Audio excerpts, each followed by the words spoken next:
Did you see Dustin's post back at the end of October about command and control, fourth generation, third generation? I did, and I've actually brought it up during our training that Hatcher was there. I brought up right in the beginning of it because I call my class that I'm delivering command and control.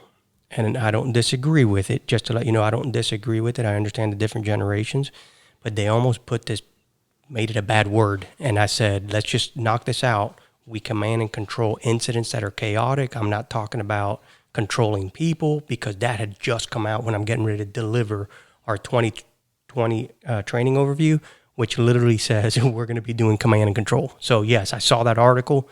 I thought there was a lot of good information. I didn't like the way they spun it. I did. I had a little bit of a problem with it, this negative connotation towards the command and control concept. That's correct. I don't like that. I don't know.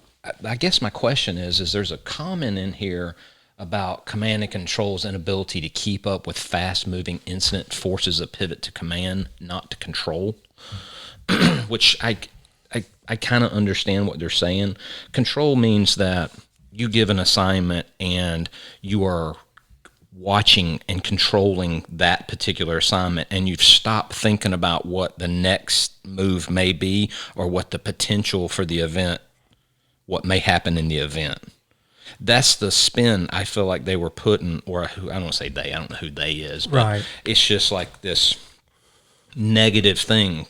I don't agree. look at it like that command and control. I'm thinking, to me, when I think command and control, I think a very strong command presence, like this, just have some structure, and the control is to support the structure. It's not to choke it down. That's from correct. You not being able to function in a fast-paced environment. So when we throw it out there, it's open for interpretation, right?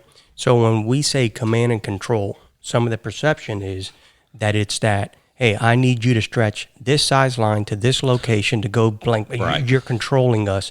And I understand how it can be taken out of context, but I can tell you when I read it, what I took out of it is a lot of really good information as far as the different generations and how they deal with things.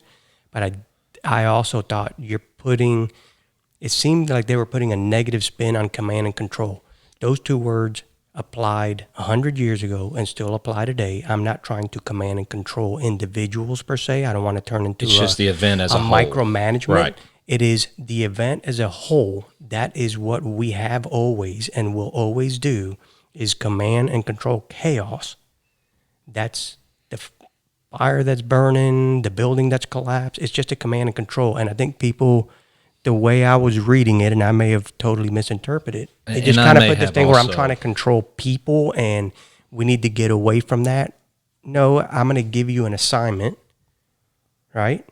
And you're going to go fulfill that assignment and do what you have to do. Now, I will say, having some of the discussions with people where the argument comes in is, am I going to say, you're on search, you're giving me a primary search, or some people dig their heels even deeper, and that's where I think the debate comes in. Usually on hose stretches, I'll use it as an example where they say, is the commander going to tell you what hose to choose, where to bring that hose, and everything else? So some would go, absolutely not. You say you're on fire control, first floor, and that crew's responsible and should have the knowledge and ability to go do that.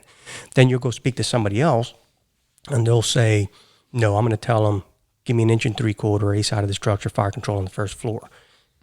So that's where some of those debates come in, where I think that's where the control topic becomes a debate. And so I want to make a point on this part. That fourth generation command and control, which again, I'm not going to get into the whole verbiage and myth, and we shouldn't be calling it that. But the whole concept is trying to change the structure of the command on the fireground scene and decentralize that structure a little bit and put it more towards this, Bill, you're going to understand where I'm going with this mission-driven concept. So this initiative-based instead of obedience kind of concept. Right. But the problem I have with that is I go back to the very significant fire that you had that I ended up doing a tremendous review on, where we had an active working incident with confirmed entrapment, and we had a lot of things going on, and crews were handling business, and we had a crew that was given an assignment to go around to the back. I can't remember if they were to take an additional tack line, but in the process of that, they realized they had a part of the building that was tenable, that they could make a vent enter search on. Right. And which is fine. I wasn't opposed to the tactic. I wasn't opposed to the change. The problem I had was it just happened without any notification to anybody. Correct. They were thinking, Right. gosh, this is a spot we can get into. Let's go get into it. They literally did the vent enter search, and no one knew it but them until they came back out Right. and after the event. Now, I'm in a spot. Your initiative is there.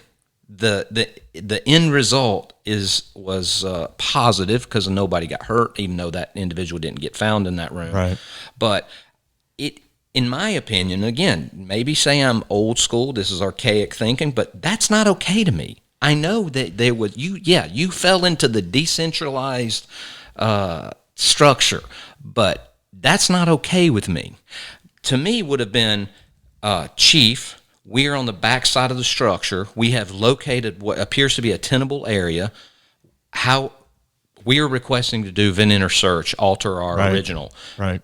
That, you know what I'm saying? That's still maintaining some control of the environment. Well, I might not have opted as much on what you just said, literally to ask permission as that officer. I might have just said, we are changing our assignment doing this because, it's and that's going to get into a whole this other time conversation. critical. That's going to get into a spot where now commanders are going to have to be willing to bend. Right. To my thought was, I had given you an assignment to go be a secondary or third Right. attack line, and now you have told me what you're going to do, and now I have to alter my right. plan But- all the way But around. that's the key is the telling. That's the piece that I think was missing in the fire you're talking about is the Yeah, it was an there independent was action. no notification, if it had gone poorly and things had gone downhill. I guess the problem I have with this whole thing, and I don't know who posted it, I'm not saying who the author is,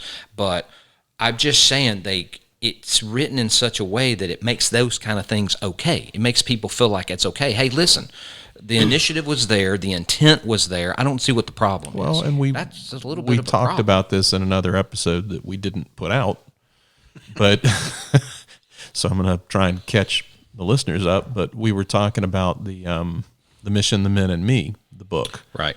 and that there is a kind of a tenet that comes out of that book that is always listen to the guys on the ground, which is not a bad idea, but Right.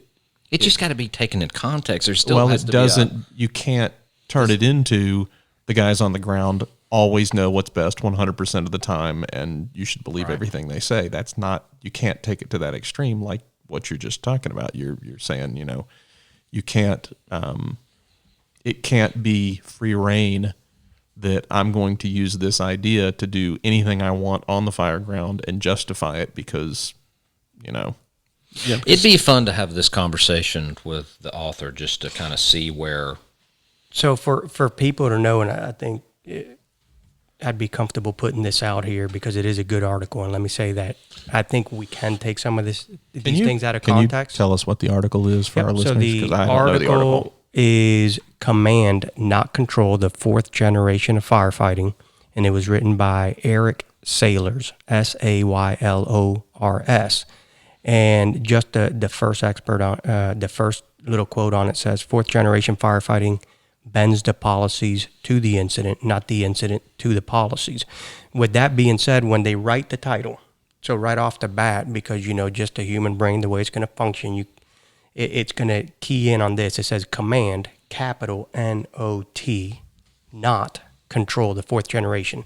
Now it does do a good job of explaining each generation. So first generation coordinate, second generation communicate, third generation command and control by the book, and fourth generation command, not control. So he's explaining some of this stuff, and I'll say that he did a really good job at explaining the different generations and how we function. And then there's Are a lot these- open for interpretation. And I haven't read this. Is he defining these generations, or is this some common idea that's running through the fire service right now? I don't know if he's taken the ideology of what's happening in the fire service or his interpretation of how he feels. But I mean, is the fourth generation his term, or is this some term that's out there that I don't know about? Well, I don't know, but I don't can know tell either. you. That's actually the piece that. Yeah, I think this is something that he I'm created. so glad y'all brought this up and y'all don't have a clue. Well, that's not. We were just talking about it. You don't have to have. Well, a clue no, to I talk mean, but about it. I'm just trying to. I'm trying to get, I guess, gauge how much he's. Is this commonly accepted Is he weighing? terminology? Is he weighing in on a concept, or is this totally His new concept. His concept. Yeah, I don't know the answer. I'm to that, other gonna than I'm gonna just the leave that one article. alone. I have the article. I've read it. I'd hate to make an assumption on what he's trying to do. What I would say is that it has opened up a lot of discussions, and I've seen it all over social media as far as, our generation. Let's just say our generation versus the previous generation versus the current generation, and I actually think he did a good job. I think it's a good article. I think that it definitely will open up some. I'm going to call you. And there's our phone call coming in. You ready? Sure. Do you need to call me back? I don't know. Yeah. Let me call you right back.